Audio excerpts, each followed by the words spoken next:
kelompok 2 yang berjudul Analisis Sentimen Ulasan Aplikasi Instagram pada Google Play Store menggunakan metode Fodder Lexicon dan algoritma SVM. Kelompok 2 yang beranggotakan Anissa Nur Pratiwi, Rahel Prasnya Duhita, Novel Rizkiana, Sabrina Dwi Cahyani Putri, Maria Vivit Widianing Pangestu. Di era digital, masyarakat dituntut cerdas memanfaatkan teknologi untuk mendukung aktivitas harian. Kemajuan teknologi menghadirkan inovasi digital yang mempermudah komunikasi dan mengubah cara manusia berinteraksi serta bekerja.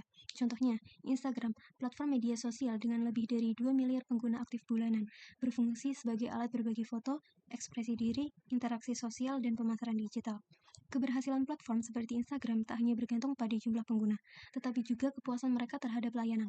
Menurut Van Dijk, media sosial memperkuat hubungan dan kolaborasi antar pengguna, menjadikannya medium online dan menguatkan ikatan sosial. Oleh karena itu, pengalaman pengguna menjadi kunci memastikan loyalitas dan keberlanjutan aplikasi di tengah persaingan ketat. Kepuasan pengguna sering diukur melalui ulasan di Google Play Store. Ulasan tekstual mencerminkan pengalaman pengguna secara rinci, baik positif maupun negatif. Namun, jumlah ulasan yang besar menyulitkan perusahaan untuk menganalisisnya secara manual, sehingga memerlukan waktu lama. Tantangan ini juga dihadapi Instagram yang harus memantau jutaan ulasan setiap bulan sebagai indikator reputasi aplikasi. Analisis sentimen berbasis NLP menggunakan Fodder adalah salah satu metode yang efektif untuk memahami sentimen pengguna. Fodder memungkinkan pengelompokan sentimen menjadi positif, negatif, atau netral. Sambil memberikan skor numerik yang mencerminkan intensitas emosinya, metode ini menggunakan kamus leksikon yang dirancang untuk menangkap nuansa sentimen dalam teks, termasuk konteks sosial media seperti ulasan Instagram. Dengan penerapan analisis sentimen ini, Instagram dapat lebih tanggap dalam merespon ulasan pengguna. Ulasan positif dapat dimanfaatkan untuk memperkuat keunggulan platform, sedangkan ulasan negatif dapat menjadi masukan untuk memperbaiki fitur yang bermasalah. Hal ini tidak hanya membantu meningkatkan kualitas layanan, tetapi juga memberikan pengalaman pengguna yang lebih baik. Selain itu, langkah proaktif seperti ini dapat meningkatkan keterlibatan pengguna karena mereka merasa didengar dan dipahami. Dalam jangka panjang, respon yang lebih baik terhadap sentimen pengguna dapat memperkuat citra Instagram sebagai platform yang inovatif dan user-centric. Ini akan membantu Instagram tetap kompetitif di tengah pasar media sosial yang dinamis dan penuh tantangan. Tahapan analisis sentimen yang pertama yaitu scraping data, yang kedua cascading dan cleansing, yang ketiga tokenizing, yang keempat normalization, yang kelima stopwatch removal, yang keenam lemmatization, yang ketujuh pelabelan Fodder lexicon, yang kedelapan visualisasi persebaran data, yang kesembilan modeling dan evaluasi, yang kesepuluh yaitu deployment. Untuk scraping data yang diambil meliputi teks ulasan dan skor rating pengguna, menggambarkan pengalaman dan persepsi terhadap Instagram. Pengambilan data dilakukan melalui scraping menggunakan library Google Play Scraper dengan ID aplikasi dari Google Play Store. Fokusnya adalah ulasan berbahasa Inggris dari pengguna di Amerika Serikat, disaring berdasarkan relevansi atau interaksi tinggi. Total 5.000 ulasan dikumpulkan untuk memberikan gambaran yang valid tentang persepsi pengguna. Untuk cascading, semua teks ulasan diubah menjadi huruf kecil untuk menyamakan format dan memudahkan analisis teks. Untuk cleansing, proses menghapus simbol, angka, atau karakter yang tidak relevan untuk memastikan data lebih bersih dan terstruktur. Untuk tokenizing, teks ulasan kemudian dipecah menjadi kata-kata atau unit-unit kecil yang disebut token. Misalnya, ulasan usually I love you this app akan diubah menjadi usually I love this app. Untuk normalisasi, proses ini dilakukan untuk menyamakan format kata-kata yang memiliki arti sama tetapi penulisannya berbeda. Contohnya, kata thanks diubah menjadi thank you, please menjadi please, dan sebagainya. Normalisasi penting karena ulasan pengguna seringkali menggunakan bahasa tidak formal atau singkatan. Stopword removal. Stopword adalah kata-kata umum yang biasanya tidak membawa makna signifikan, seperti this, is, in, and. Kata-kata ini dihapus untuk mengurangi jumlah data yang diproses dan memastikan analisis hanya fokus pada kata-kata yang bermakna. Lemmatization dilakukan untuk mengembalikan kata-kata ke bentuk dasarnya. Misalnya, kata usually diubah menjadi usual, starting menjadi start. Proses ini penting untuk menyatukan berbagai bentuk kata yang memiliki makna sama sehingga lebih mudah dianalisis. Selanjutnya, pelabelan Fodder lexicon. Pelabelan ini menggunakan metode Fodder lexicon. Proses ini memberikan label sentimen positif, negatif, atau netral kepada ulasan berdasarkan analisis sentimen menggunakan metode Fodder. Kemudian, visualisasi persebaran data. Visualisasi sebaran data menyajikan informasi dalam grafik atau diagram untuk memudahkan interpretasi pola dan distribusi dataset. Dalam analisis sentimen ulasan Instagram, visualisasi membantu memahami distribusi sentimen, kata kunci sering muncul, atau indikator relevan lainnya. Grafik batang pertama menunjukkan distribusi label sentimen. Sentimen positif memiliki jumlah tertinggi sekitar 2.500 ulasan. Sentimen negatif berada di urutan kedua dengan jumlah sekitar 1.800 ulasan. Sentimen netral memiliki jumlah terendah, kurang dari 500 ulasan. Grafik kedua menampilkan distribusi skor compound. Sumbu X menunjukkan rentang skor dari -1 hingga 1. Sumbu Y menunjukkan frekuensi kemunculan skor tersebut. Grafik menunjukkan distribusi bimodal dengan puncak di area skor positif sekitar 0,5 sampai 0,75 dan puncak lain di area skor negatif sekitar -0,5 hingga -0,75. Dan pada grafik ketiga ini menampilkan mengenai frekuensi kata yang paling sering muncul di dalam ulasan. Kemudian modeling pembobotan TF-IDF. TF-IDF adalah teknik untuk menentukan bobot kata dalam dokumen. TF-IDF digunakan dalam informasi retrieval untuk menilai pentingnya kata dengan menggabungkan term frekuensi atau TF, frekuensi kata dalam dokumen, dan inverse dokumen frekuensi atau IDF, kelangkaan kata di seluruh dokumen. Kemudian, modeling algoritma support vector machine atau SVM. Support vector machine atau SVM adalah algoritma supervised learning untuk klasifikasi dan regresi. Algoritma ini bekerja dengan mencari hyperplane terbaik yang dapat memisahkan data ke dalam kelas-kelas yang berbeda dengan margin terbesar. Dalam konteks klasifikasi, SVM bertujuan untuk memisahkan data dari kelas yang berbeda secara optimal. Kemudian evaluasi model. Evaluasi model SVM dilakukan menggunakan matriks akurasi, precision, recall, dan F1 score. Akurasi mengukur persentase prediksi benar. Precision menilai akurasi prediksi positif. Recall mengevaluasi deteksi data positif. Dan F1 score mengombinasikan precision dan recall secara seimbang. Kode analisis sentimen. Bagian data acquisition atau scraping data. Yang pertama adalah install Google Play Store Scraper. Selanjutnya import Pandas dan NumPy. Di sini kami mengambil data ulasan berbahasa Inggris, di mana data yang diambil adalah data yang paling relevan dan berjumlah 5.000 ulasan. Selanjutnya membuat data frame. Dan data yang dibutuhkan adalah skor dan konten. Kemudian memastikan apakah jumlah ulasan yang telah diambil sudah sesuai. Kedua adalah data eksplorasi atau preprocessing. Pertama, casewording, mengubah huruf kapital menjadi huruf kecil, dan cleansing, menghilangkan simbol dan angka yang tidak penting. Untuk import library-nya adalah array dan string. Di sini kita dapat menghilangkan simbol, karakter, angka, dan URL, dan lain-lainnya. Kemudian untuk tampilannya adalah hasilnya seperti ini, semua hurufnya menjadi kecil dan titik sudah hilang, angka pun sudah hilang. Selanjutnya, tokenizing, import NLTK, RE, dan NLTK tokenize untuk word tokenize. Fungsi untuk memperbaiki kontraksi.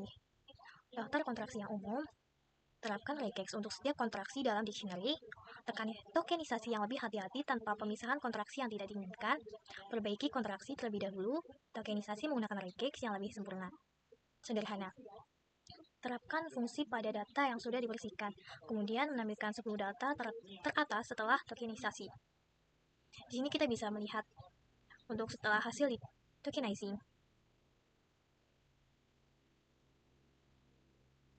Selanjutnya adalah normalis. Normalis adalah proses menyederhanakan teks ke bentuk standar. Seperti thanks menjadi thank you, PLS menjadi please, thanks menjadi thank you, dan sorry menjadi apologize. Nah, hasilnya menjadi seperti ini. Dari tokenizing ke normalis. Selanjutnya adalah stop word removal. Adalah proses untuk menghapus kata umum yang tidak bermakna. Pastikan Anda sudah mengimpor stop word dan supporter stemmer. Inisialisasi stop word dan stemmer, fungsi untuk menghapus stop word, stemming, dan menghapus tanda baca. Kemudian hasilnya menjadi seperti ini. Di sini ada solve, di sini sudah hilang. Yang terakhir adalah tahap lemmatization, digunakan untuk mengubah kata ke bentuk dasar yang bermakna. Untuk importnya adalah spasi, inisialisasi model spasi, fungsi untuk melakukan lemmatization. Dan kemudian terapkan lemmatization pada kolom stop word. Nah, kemudian hasilnya akan seperti ini.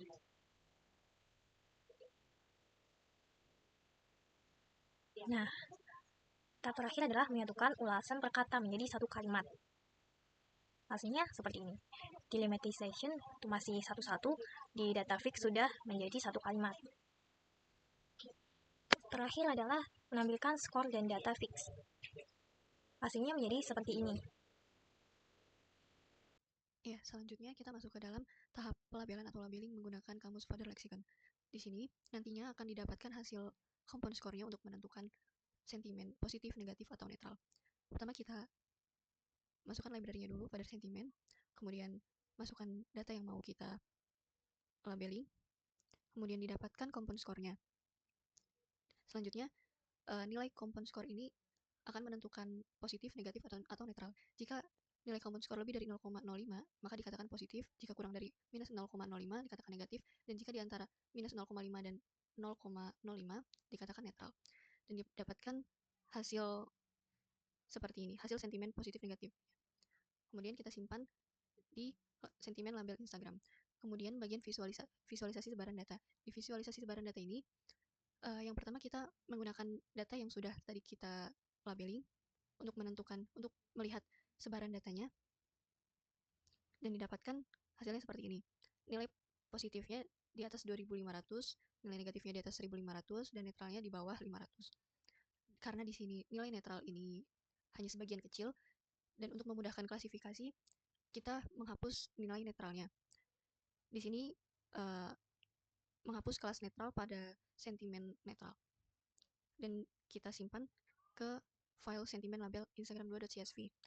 Dan kemudian kita lihat lagi untuk distribusi label sentimennya, di sini sudah tidak ada data yang netral. Kemudian ada distribusi compound score-nya. Dari compound score ini yang nilai tertingginya di atas 2.250 dan terendahnya di angka 50.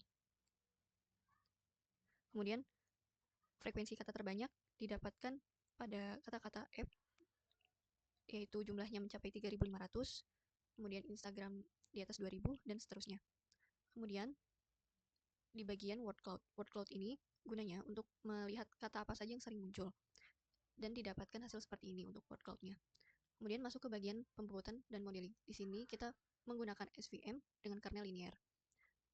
Kita memasukkan data yang positif dan negatif saja, karena sebelumnya sudah dilakukan percobaan dengan data netral, tapi hasilnya data netral itu membuat noise hasil pemodelannya. Jadi kami tidak menggunakan data netral. Kemudian di sini kita import sentimen datanya, sentimen label Instagram 2, kemudian menggunakan TF-IDF, kemudian menggunakan smooth untuk oversampling, dan tuning parameter. Dan didapatkan hasil yang terbaiknya, yaitu menggunakan parameter C10 dan kernel linear, dan menggunakan model SVM atau super vector machine. Dan di sini true negatifnya 288, false negatifnya 54, false positifnya 56, dan true positifnya 510. Dengan hasil akurasi 0,88, presisi negatif dan positif 0,84 dan 0,90, recall 0,84 dan 0,90, dan F1 score-nya 0,84 dan 0,90. Sekian, terima kasih. Nah, ini adalah tampilannya. Home yang menjelaskan tentang website yang kami buat. Kemudian ada bagian scraping data. Pada bagian scraping data ini, kita dapat memilih aplikasinya. Tetapi kelompok kami hanya fokus terhadap Instagram. Jadi kami memilih Instagram. Sedangkan jumlah data, sistem kami sebenarnya mampu menangani hingga 5.000 data. Namun untuk keperluan demonstrasi dan efisien waktu, kami saat ini hanya akan memproses 250 data saja sebagai contoh, karena bertujuan untuk memastikan proses berjalan lebih cepat dan tetap memberikan gambaran yang jelas mengenai kemampuan website kami. Di sini saya akan masukkan data sebanyak 250, kemudian klik submit. Ditunggu beberapa saat, maka data ulasan akan ditampilkan. Kemudian kita akan mendownload filenya. Jika sudah, kita lanjut ke proses selanjutnya, yaitu pre-processing dan labeling. Kita masukkan file hasil dari scraping data. Kemudian kita klik Start Pre-Processing. Kita tunggu beberapa saat. Di sini hasil data yang kita ambil dari data akan diproses menggunakan cleaning, scaffolding, tokenizing, normalisasi, dan stopword. Kemudian lemmatization. Pada bagian lemmatization ini kita butuh beberapa menit untuk menampilkan hasil finalnya.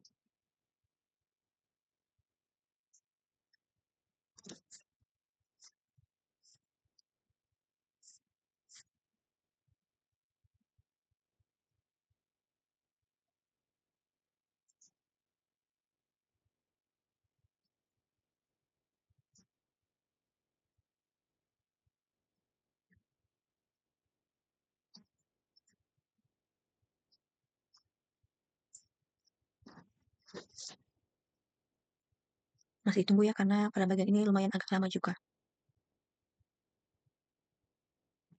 Nah, ini dia hasil dari lemmatization-nya, kemudian ini finish preprocessing-nya, hasil penggabungan dari lemmatization menjadi fix, kemudian memulai proses labeling dan perhitungan skor komponnya, dan ini hasil labeling dan skor kompon, kemudian ini adalah hasil akhir preprocessing dan labelingnya.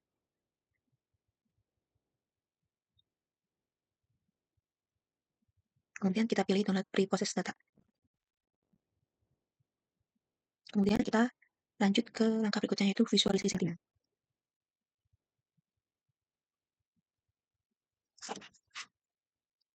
Pada bagian visualisasi data sentimen, data yang diunggah nantinya akan menampilkan kata-kata positif dan negatif, kemudian menampilkan distribusi skor komponnya, kemudian menampilkan distribusi sentimen.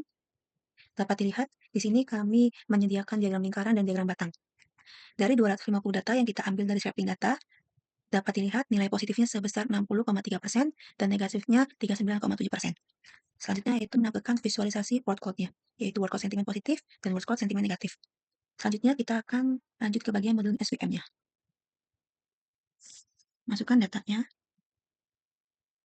Pada bagian ini kita akan menunggu beberapa saat ya.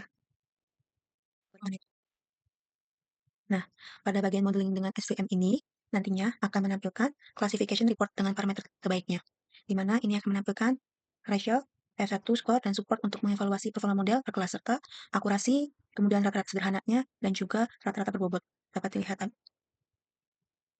Kemudian kita akan ke prediksi sentimen.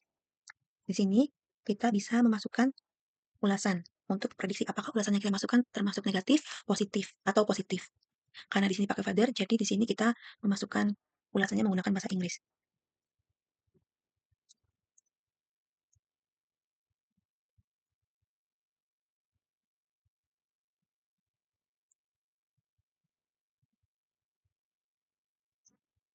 Di sini saya akan memasukkan ulasan menggunakan bahasa Inggris, kemudian kita klik prediksi sentimen. Dapat dilihat hasilnya, ulasan yang saya masukkan termasuk ke sentimen positif dan akan menampilkan skor komponnya sebesar 0,4927. Mungkin ini saja tampilan website dari kelompok kami.